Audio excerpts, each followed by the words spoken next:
We're going to go right into questions. We'll start with Matt Shodell from Canesport. Matt, go ahead. Yeah, hey, Manny. So I hope you're ready for this. I had sort of a complicated question. And in regards to every team, not just yours, but it's a numbers question. So I ran some of the numbers with all the guys getting another year of eligibility, seniors able to return, not count against the cap. So your numbers, you'd be looking at a roster of over 100 players in 2022, a peak of around 125 in 2024, if everyone's that is eligible to return comes back and you sign 25 a year. So I was wondering, have you already started to try to figure out numbers things? Is there strategies for it? How it could affect things? Is it something that's almost, you can't even comprehend it? You just have to see what they do NCAA-wise? Like, how do you sort of address that? I am proud of you, Matt, for running the numbers on that, because I haven't even dared to touch that. That is quite an undertaking, to say the least. I mean, it's so hard because you're first and foremost under the assumption that everybody would come back, not just in the senior class, but draft eligible juniors. And then just for fun, let's throw a little bit of now it's the free transfer rule that's coming, right, with the one-time transfer exemption, which is almost a certainty at this point. So I think probably all college football coaches, we're all probably looking for a little bit of direction. We're trying to figure out if even to your point, can we sign more than 25? Is there a way to get some initials back? It is such a unknown frontier that we're venturing towards. It's very hard to have a concrete plan on what we're going to do going forward, because I don't know if anybody really knows what it's going to be like. Coach with Barry Jackson for the Miami Herald. Barry?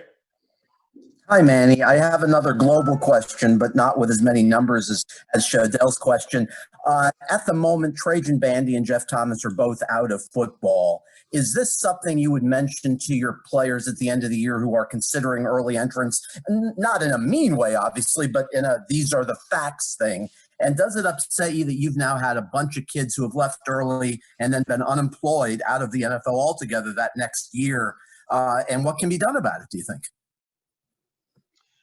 Well, what we do is we always show our players the facts every year, and I've mentioned this before. We show all of our guys where they go, what their contracts are like, how an NFL contract really breaks down, to try to arm them with as much information as possible. We've got all kinds of data on how many early entrants get drafted. This is not a Miami issue. This is a issue that is occurring all over college football, and pretty much everything, in terms of raw data that we can show them. But it still is their personal choice, and it is hard to make a wide sweeping decision on it because, you cannot, you can't unpack in each of these individual cases the financial realities of these families. And of course, to your point, being unemployed 8 months later doesn't help that financial reality, but that's not the way the world looks before the jump. So our job is to be nothing but a mentor and to provide information. And then what we always say is no matter what they choose, it's up to them to make their decision right. They have to make their decision right. And so we root for all of our guys when they leave the program. Coach, we're going to go to Manny Navarro with The Athletic. Manny, go ahead. Thanks, Manny. Hey, Coach. Obviously, going to ask you the injury question every Wednesday because we want to know if anybody missed practice and may not play. I guess what's kind of the latest with that? I think we've all been practicing. I think Brevin's still the one that's the most limited, in terms of his ability to help us out right now. But I'm not ruling him out yet. I think everybody else. Has been good. Jared Williams has been taking more reps this week than he did a week ago, which will be good for us up front. And that's where we're at right now. And then specifically, obviously we talked about it, I think Monday, but their quarterback situation, it feels like every week now you may go into it not really knowing who's going to start for them. But there are 10 that those guys have. I guess there's something you can. Well, there's small sample tendencies because I think they stumbled upon something at Wake Forest. Because I do think rolling some of those other quarterbacks in there gave them a shot of the arm. But as I mentioned earlier in the week, they do change a little bit with those other guys in there.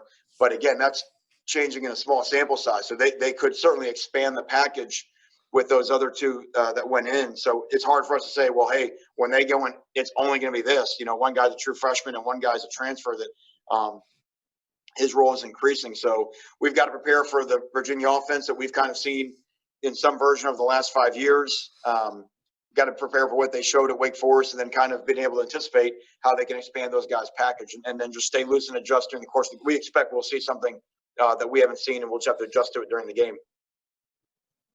Coach, we've got time for a few more. We're going to go to David Ferrones at the Sun Sentinel. David? Hey, Coach, a couple of questions for you. After opening up the wide receiver competition, I want to know how that's gone for you this week. Has anyone stood out? And I also want to ask you a question about third downs, avoiding third and longs. Is there anything that you guys as coaches stress to your players to help them get in a mindset of staying out of those third and longs? You guys are a lot more successful once you're in third and short instead of those difficult situations. Certainly, like most teams would be. We make a big deal about winning PN10. The first play of the drive, because usually when you win PN10, especially when you're an up-tempo offense, it gives you a great chance to get the first down because you stay out of that first third and long call. And then, all the data says once you get that first down, then the tempo gets rolling, and then kind of off you go. So we do talk about that and excuse me, make a big deal about PN10. Obviously, staying out of third and long is what every offense wants to do, and every defense wants to accomplish the opposite. So usually the better that you're efficient on a day, the better off you're going to be. In our more efficient games, we've had more manageable third downs. You think about the first drive of the Florida State game, we had a bunch of manageable third downs. Whereas in some games like Louisville and Pitt, where we were more explosive but less efficient, we had a harder time, and we had to convert some third down and longs like we did against Louisville, or had a harder time like we did against Pitt. So it really comes down to execution on your first and second down offense. And being efficient on what's available and doing a good job taking it.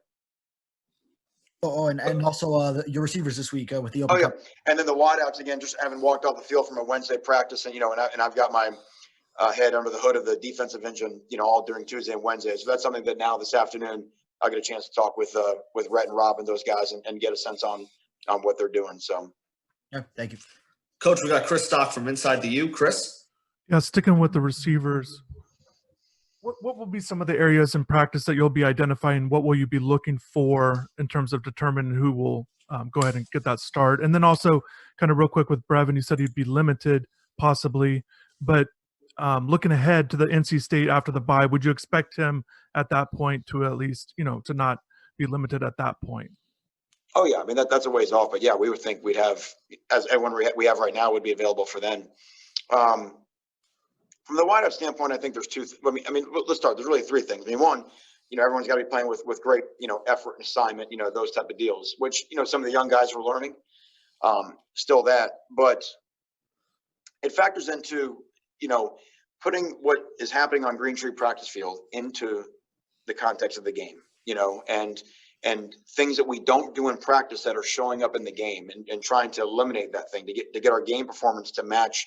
And I'm not talking about even the end result of the play. I mean, the way we run a route, the way we stick this, the way we stack a guy, just all those type of things. So we're looking to see those two things become closer together. And part of that, I think, will come just the more you run in offense in the course of these games. And again, you have to remember these guys didn't get scrimmages in the spring. You didn't get some of your non-conference schedule where you get a chance to work out some of the kinks of all this type of stuff. And then the other part is just making a play. There's when we have the opportunity to make a play down the field, I mean, it's been obviously documented plenty of times on down the field throws of getting great protection, great ball placement, and then guys making a play. We had a guy like, Keyshawn Smith is there in the game. To me, it's an obvious DPI on that. And that is making a play. I mean, he was right there. The ball was perfect. The defensive back comes, whacks the hands. If he doesn't whack the hands, it may be a long touchdown. And there it is. There's a big shot play. At the minimum, it should have been first down plus 15 yards. So obviously we're always looking to increase our explosiveness without having to manufacture it schematically. That's always a part of it, and Rhett does a great job with that. But every now and then it's nice to throw the ball down the field and the next play be way down there or a touchdown. Coach, last one for you. Susan Miller-Degnan from the Miami Herald. Susan, go ahead for Coach Diaz. Hey, Coach. UVA represented Coastal Division, I know, last year in the title game. They've dropped 3 in a row now. I know you've repeatedly said how hard it is, to win a game. But the team has really come through in every game except against number one. Is this a storyline that you need to keep fresh every game, or is it something they just learn themselves and then it becomes a habit? It is every game. And you see it, that's why you see it in college football. I mean, every game you've got to rebuild it. And the second you think it's a habit, that's when you get beat. And that's what you just have to be aware of. The gravity of mediocrity is so strong. And if you're not fighting and scratching and clawing and swimming against it, it'll just suck you back into the mediocre middle. So no, we talk about it every week. We're playing this game as if we're coming off a 3-game losing streak, and I'm sure they're playing the game as if, I mean, look, no one's records walk onto the field with them. It's just Miami, Virginia. Their guys and our guys, and the team that protects the football, scores in the red zone, tackles. I mean, all those things that you hear coaches talk about because it's true, will determine the winner and loser. And then the other thing is that there weren't a ton of fans the last game. I understand why. This game, does it make a difference? There's with under like 10,000 fans or less. Does what make a difference? I'm sorry. Having those fans, there's not that. Okay.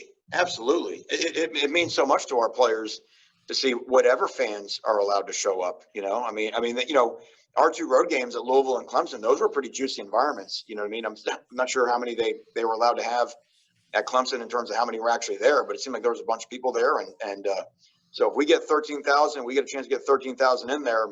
In our stadium with the roof, they can make their voices heard. And so, and like I said, it's just crazy in this year with all the things we've gone through. We only have 3 home games left. It's pretty wild, right? I mean, it's late October. We have 3 home games left. So there's only 3 chances to see some of these guys in person and cheer them on. So, we know we love our fans. There's always been a great, relationship. And even though we can't all be there, we don't have the cane walk. When we come out for warm-ups and we see them there, it means a lot to us and helps us win for sure. Thank you.